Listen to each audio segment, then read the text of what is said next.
Tepat 10 tahun lalu, Gigabyte memperkenalkan semua motherboard yang dianggap saat itu sebagai motherboard satu-satunya yang fokus pada overclocker profesional yang disebut dengan Gigabyte X58 AOC. Dan di tahun ini, di tahun 2021 ini, kembali Gigabyte menghadirkan sebuah motherboard bernuansa overclocker untuk profesional yang disebut dengan Z590 Aorus Tachyon. Seperti apa motherboard ini dan seperti apa sejarah overclocking board di Gigabyte? Simak video ini dari awal sampai selesai.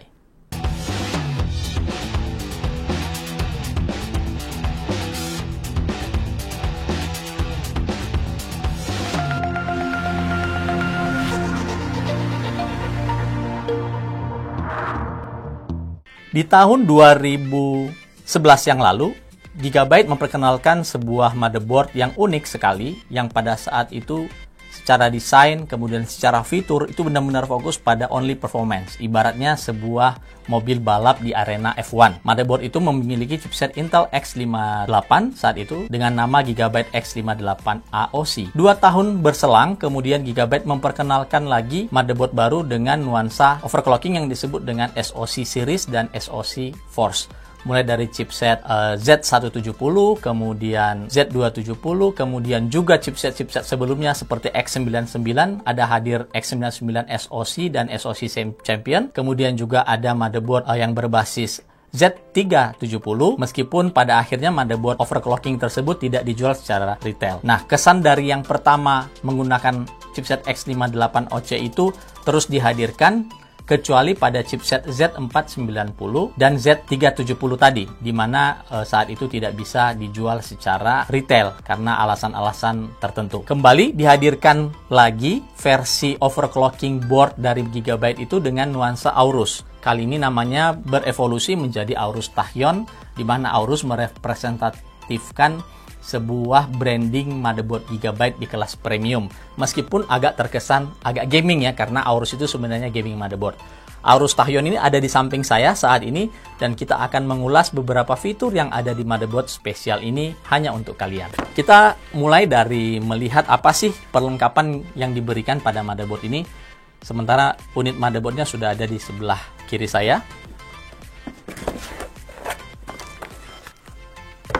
Seperti biasa ada stiker, lalu manual book yang cukup tebal. Ini ada 112 halaman manual book multilingual installation guide, lengkap dengan informasi-informasi bagaimana cara memasang komponen di casing, dan juga ada sebuah emblem berlogo Aorus.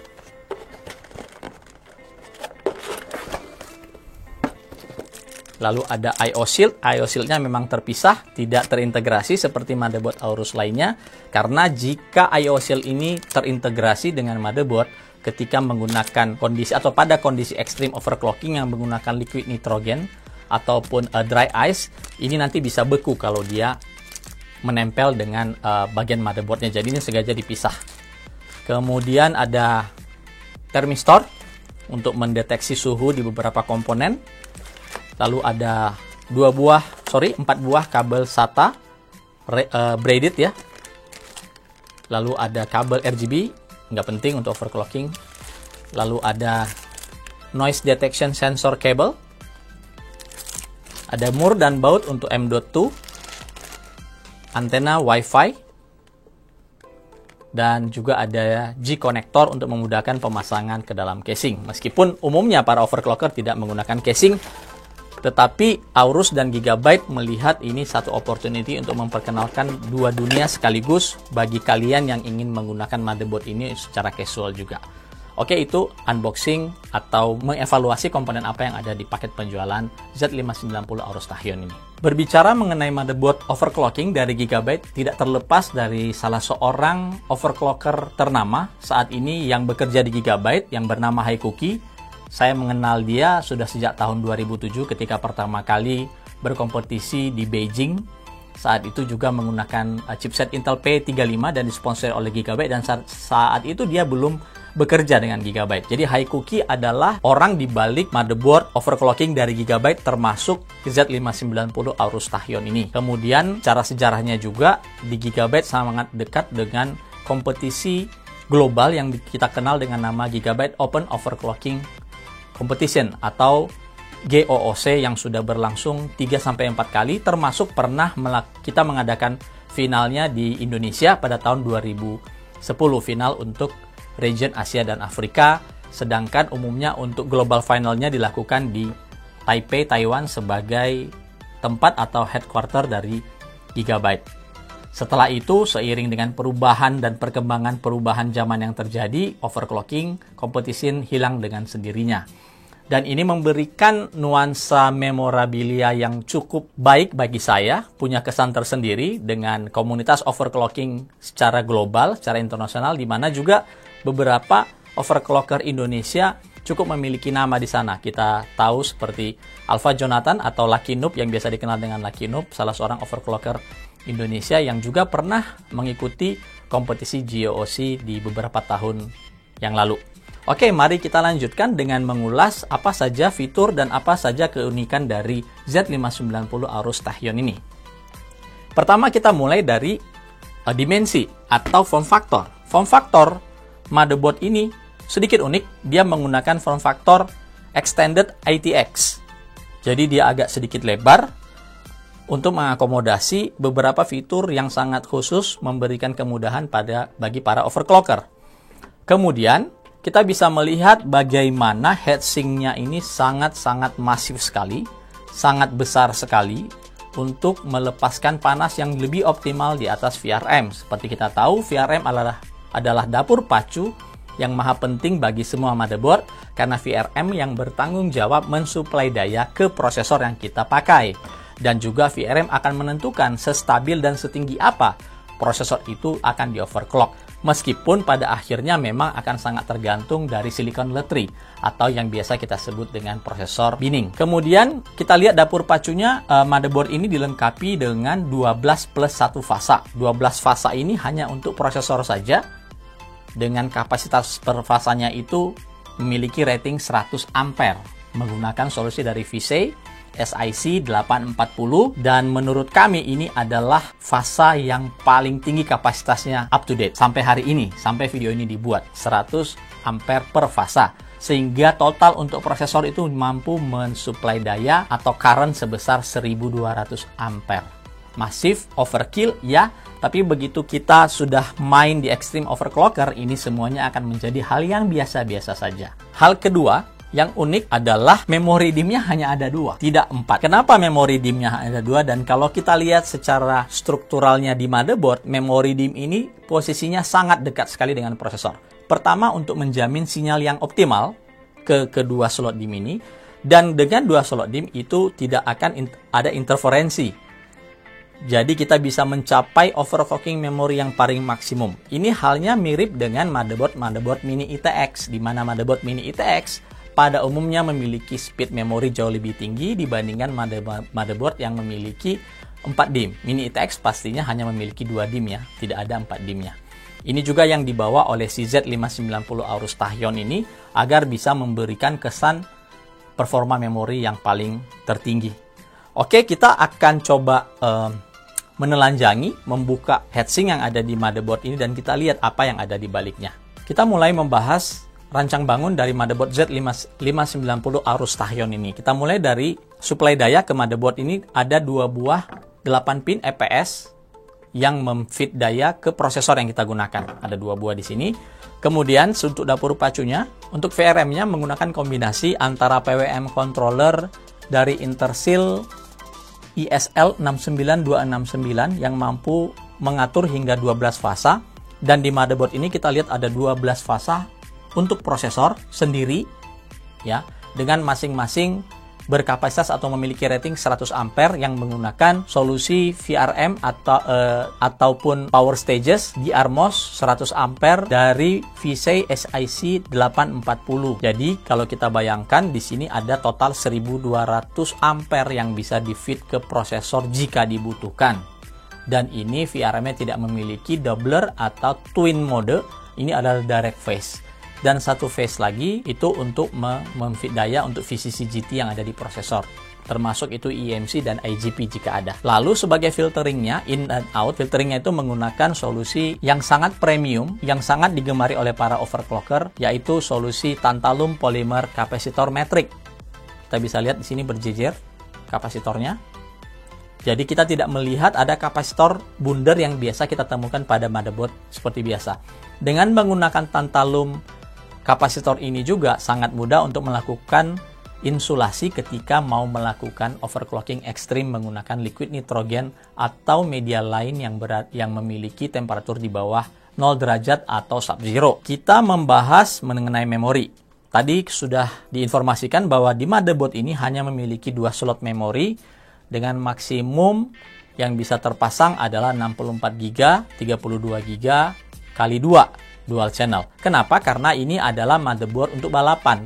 Sama seperti halnya di mobil F1, kita lihat mereka mengurangi banyak fitur yang umum ditemukan pada mobil-mobil biasa agar mobil F1 ini bisa berjalan secepat mungkin. Demikian juga yang ada di motherboard ini, dan memori shieldingnya juga sangat spesial dibuat agar menjamin signaling dari EMC yang ada di prosesor yang menuju ke memori modul itu bisa optimum sehingga kita bisa mencapai frekuensi memori yang paling tinggi yang bisa kita mampu untuk memeras kemampuan dari motherboard dan memori kita. Lalu di bagian bawah memori terlihat beberapa tombol yang membantu ketika kita melakukan overclocking kondisi ekstrim. Ini untuk professional overclocker yang disebut oleh Gigabyte sebagai atau oleh Aorus sebagai overclocking kit. Ada tombol-tombol dan switch. Kita bahas mulai dari yang paling kiri itu ada tertulis di situ adalah BIOS SW.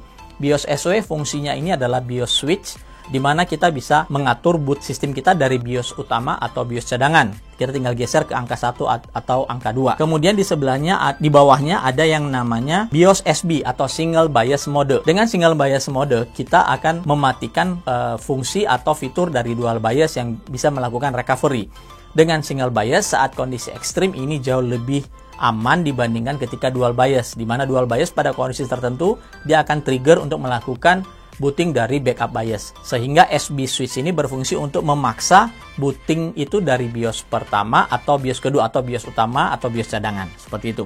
Kemudian di samping kanan BIOS SW itu ada sebuah switch tulisannya LN2 SW atau LN2 switch. Nah, LN2 switch ini fungsinya untuk mengoptimalisasi pengoperasian saat kita menggunakan pendingin liquid nitrogen. Dengan mengenable switch ini, kita akan mampu melakukan booting prosesor secara efektif pada temperatur yang cukup rendah. Lalu di bawahnya LN2 switch itu ada sebuah switch lagi namanya RSV SW atau reserve switch.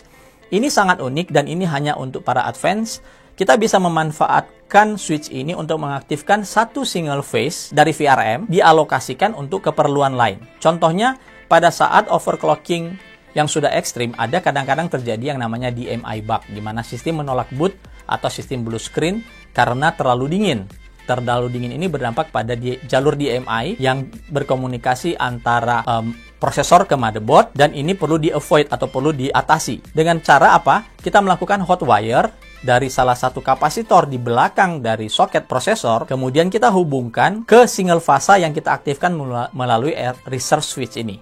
Sehingga kita bisa nge-feed power dan mencegah terjadinya DMI. Ini hanya digunakan pada kondisi yang sangat-sangat ekstrim dan bagi overclocker yang profesional saja. Lalu ada lagi tombol LN2 offset. LN2 offset ini atau enhance LN2 mode ini juga berkaitan dengan LN2 mode yang tadi. Jadi jika LN2 mode switch ini, enhance LN2 mode ini fungsinya berkaitan dengan LN2 switch yang sebelumnya.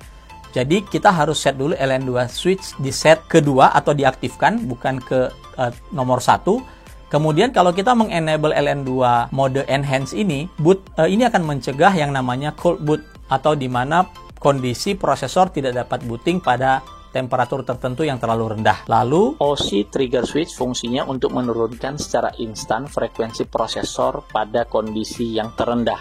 Biasanya bisa mencapai 800 MHz. Dan kalau kita aktifkan kembali, dia akan langsung menjalankan pada frekuensi sesuai dengan settingan yang kita lakukan pada saat overclocking. Misalnya kalau kita menjalankannya di 4,5 GHz, saat kita aktifkan dia akan langsung naik dari 800 ke 4500 MHz tanpa kita harus melakukan apapun secara software. Jadi cuma tinggal memindahkan dari on ke off atau dari off ke on. Di sebelahnya ada beberapa titik-titik pengukuran untuk tegangan yang ada di prosesor. Ini sangat lengkap sekali, mulai dari VCCSI, VSA, VIO2, VIO1, VCCVT, dan segala macam kita bisa ukur menggunakan digital multitester atau ya menggunakan digital multitester. Kemudian juga ada pengukuran untuk V-core. Untuk V-core-nya sendiri sangat detail sekali. Ada V-core untuk die, V-core untuk socket, dan V-core dari I/O yang di-reading oleh hardware monitoring. Jadi kita bisa mengukur dan melihat perbedaannya. Di ujung kanan border itu ada sebuah tombol, tombolnya power. Seperti biasa untuk menghidupkan sistem. Lalu di sampingnya ada tombol berwarna putih, ada 3. Yang paling dekat itu namanya limp mode. Limp mode ini atau mode pincang itu bisa kita gunakan saat kita mengalami problem saat benchmark. Kita tinggal mencet mode ini, kemudian kita akan reset ke kondisi default, masuk ke BIOS, kemudian kalau kita simpan kembali, maka kita bisa loading pada setting overclocking terakhir yang kita pakai. Lalu ada reset SW, udah tahu ya untuk melakukan reset. Lalu ada CMOS SW, ini untuk meng-clear BIOS, menekan sekali untuk itu. Kemudian retry switch. Retry switch ini ketika kita ingin mencoba, ketika kita boot, kemudian dia nyangkut di BIOS, kita bisa coba retry switch ini untuk mencoba sekali lagi melakukan boot dengan setting yang sudah kita set. Lalu ada tombol-tombol dengan tulisan A, B, dan juga minus dan plus. Yang tombol A dan B ini adalah profile switch, di mana kita bisa meload profile BIOS yang ada, yang bisa kita assign sebagai profile A atau profile B. Jadi kita bisa tekan, kemudian kita reboot, maka dia akan setting pada profile yang sudah kita simpan sebelumnya. Di bawahnya ada rasio down dan rasio up, plus dan minus. Ada 2 fungsi dari tombol ini, yaitu menaikkan dan menurunkan CPU multiplier by default. Jadi kita bisa merubah multiplier secara on the fly, tanpa harus masuk ke BIOS. Kita bisa menaikkan multiplier jika prosesor yang kita pakai itu adalah prosesor K. Lalu kita juga bisa menggunakannya sebagai on the fly untuk base clock atau BCLK. Tapi ini harus diatur dulu dari BIOS. Kita rubah fungsi dari kedua tombol plus dan minus ini dari CPU multiplier menjadi BCLK multiplier. Di sebelahnya tentunya ada postcode diagnostik untuk kita bisa menganalisa kondisi sistem kita. Ada 2 buah SATA port yang posisinya agak aneh sebelah atas, dan 2 SATA port ini dikontrol oleh satu chip namanya ASMedia. Jadi port SATA di sini bukan dikontrol oleh si chipset Z590. Di sebelahnya ada port USB. Lucu kan? Kenapa port USB ini dipasang di sini? Ini sebenarnya sangat berguna saat kita melakukan extreme overclocking, di mana biasanya ini akan sudah di bagian belakang dari atau I/O panel dari motherboard itu sudah penuh dengan es, maka kita tidak bisa mengakses USB. Kita bisa mengakses USB-nya dengan aman pada daerah yang kering yang ada di bagian bersebelahan dari I/O panel. Jadi memang ini fitur ini sudah ada dari cukup lama, sejak kalau saya tidak salah sejak diperkenalkannya sejak X58 AOC kalau saya tidak salah ini sudah ada. Lalu ada USB 3.2 Gen 1 ini ya, 3.2 Gen 2 ya untuk untuk front panel di casing 24 pin, kemudian ada 6 buah SATA yang dikendalikan oleh chipset Z590. Kita beranjak ke bagian PCI Express. Di sini disediakan 4 slot PCI Express dan juga 3 buah M.2 NVMe. Ingat, kalau kita menggunakan prosesor Rocket Lake atau 11 Gen, dia akan berjalan pada PCI Express 4.0. Sedangkan kalau kita menggunakan prosesor Comet Lake atau 10 Gen, dia hanya akan berjalan di PCI Express generasi ketiga atau PCIe Gen 3. Meskipun ini motherboard untuk overclocking, masih disediakan sebuah solusi premium audio menggunakan chip dari Realtek ALC 1220VB, lengkap dengan WiMA kapasitor dan juga Nichicon kapasitor agar output audionya lebih optimum. Lalu kita ke bagian I/O panel. Di I/O panel ini mulai dari tombol pertama ada 2 buah tombol yang gambarnya petir, itu namanya OC ignition. Ini jangan ditekan sembarangan. Kalau ditekan sembarangan, dia akan mematikan semua arus listrik yang mengarah ke prosesor dan komponen lain.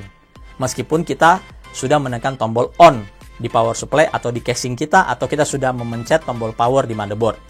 Kenapa? Karena OC Ignition ini fungsinya sebenarnya untuk menguji tidak ada leak saat kita menggunakan custom loop water cooling. Jadi kalau kita mengaktifkan OC Ignition, kita bisa mengaktifkan sistem water cooling kita tanpa harus takut nanti ada yang short atau konslet karena ada kebocoran pada sistem water cooling. Nanti kalau sudah normal, sudah pasti tidak ada leak, baru kita on turn off lagi ini OC Ignition. Tapi pada kondisi default, jika kalian menekan tombol ini, dipastikan sistem nggak akan boot. Jadi pastikan tombol yang ada gambar petirnya ini dalam kondisi off.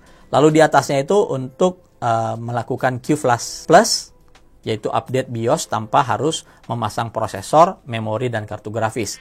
Penjelasan tentang QFlash BIOS ada di deskripsi. Kalau ingin melihat videonya silahkan. Lalu ada 2 buah port PS2. Bagi overclocker, 2 buah port PS2 ini sangat berguna untuk mencoba menginstal Windows XP dan Windows 7 bagi kalian-kalian atau bagi overclocker yang mengerti bagaimana cara menginstal Windows XP ataupun Windows 7 pada motherboard Z590.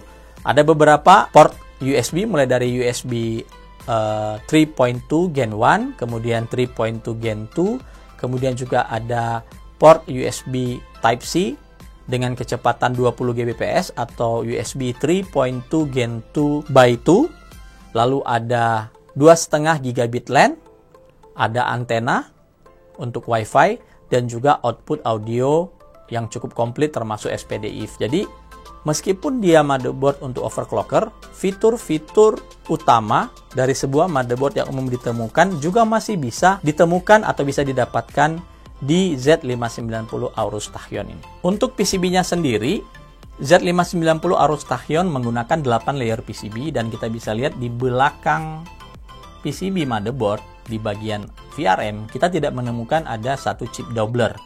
Artinya betul ini berjalan secara direct phase, dan juga kita bisa menemukan beberapa tantalum kapasitor lagi di bagian soket prosesor untuk menjamin filtering yang jauh lebih baik pada prosesor yang kita pakai. Untuk heatsinknya sendiri kita lihat sangat masif, sangat berat, dan dia sudah memiliki juga heat pipe sebagai penyalur panas dari sisi atas ke sisi samping, demikian juga sebaliknya. Dan ya dilengkapi dengan thermal pad dengan spesifikasi 7 watt per meter Kelvin. Untuk chipset juga cukup masif, meskipun chipsetnya di sini tidak begitu menghasilkan panas, dan ada juga ornamen atau action RGB di sini untuk sedikit mempermanis tampilan dari motherboard Aorus Tachyon ini. Lalu juga dilengkapi dengan heatsink pendingin untuk SSD M.2 NVMe yang lengkap dengan thermal pad di baliknya. Market untuk para pengguna motherboard overclocking yang profesional mungkin tidak sebanyak beberapa tahun sebelumnya. Namun Gigabyte Aorus tetap ingin membuat sebuah produk yang bisa diandalkan bagi para profesional overclocker. Z590 Aorus Tachyon membuktikan bahwa Gigabyte dan Aorus tetap pada track, tetap ingin mendukung komunitas yang mungkin semakin hari semakin lebih spesifik dan niche di market. Tidak hanya itu, motherboard ini juga bisa digunakan untuk pemakaian harian bagi kalian yang ingin membutuhkan sebuah motherboard yang sangat powerful, yang dapat memeras kemampuan maksimum dari prosesor dan memori yang kalian miliki. Tentunya prosesor dan memori ini juga memiliki ragam ataupun bermacam-macam pencapaian dalam sisi overclock. Tidak semuanya sama. Itu nanti tergantung dari prosesor yang kalian miliki ataupun jenis memori yang kalian pakai. Demikian juga dengan fitur-fitur yang dimiliki Aorus Tachyon ini secara mendasar juga bisa digunakan untuk sehari-hari. Baik itu untuk gamers maupun bagi para konten kreator. Kita lihat tadi begitu lengkapnya motherboard ini yang mengusung dalam tanda kutip sebuah motherboard untuk balapan. Tetapi fitur-fitur esensi dari sebuah motherboard yang normal tetap disertakan. Konektivitas lengkap, WiFi ada, slot ekspansi untuk PCI Express juga tersedia, port yang ada di belakang I/O panel itu lengkap sekali, termasuk dengan USB 3.2 Gen 2x2-nya juga. Jadi ini sudah menjadi overall motherboard yang bisa digunakan untuk berbagai kebutuhan. Meskipun secara spesifik Z590 Aorus Tachyon ini lebih spesial sekali digunakan oleh para overclocker profesional. Makanya motherboard ini dibuat cukup limited produksinya, dan ini bisa menjadi satu kolektor item bagi kalian yang sangat antusias dan haus akan sebuah motherboard yang ya tidak pernah ada duanya lah. Tidak pernah ada komparasinya dengan motherboard Gigabyte atau Aorus yang pernah dirilis sebelum-sebelumnya. Demikian ulasan kami atau penjelasan kami tentang motherboard Z590 Aorus Tachyon. Pengujian mungkin akan kami lakukan dalam waktu dekat, mungkin tidak dengan extreme overclocking. Kami akan mencoba sebuah prosesor Intel Core i9 11900K di motherboard ini. Lalu kita juga nanti akan menguji bagaimana jika pengujiannya itu dibebani tanpa heatsink di area VRM. Jadi VRM-nya kita biarkan telanjang, terus kita lihat seperti apa sih kesaktian dari VRM ini menghandle overclocking dari sebuah prosesor Intel Core i9 11900K. Tunggu video kami berikutnya, dan jika kalian menyukai video ini silahkan like dan subscribe, dan jika tidak ya silahkan dislike. Demikian, sampai ketemu di konten-konten dari My Club ID berikutnya.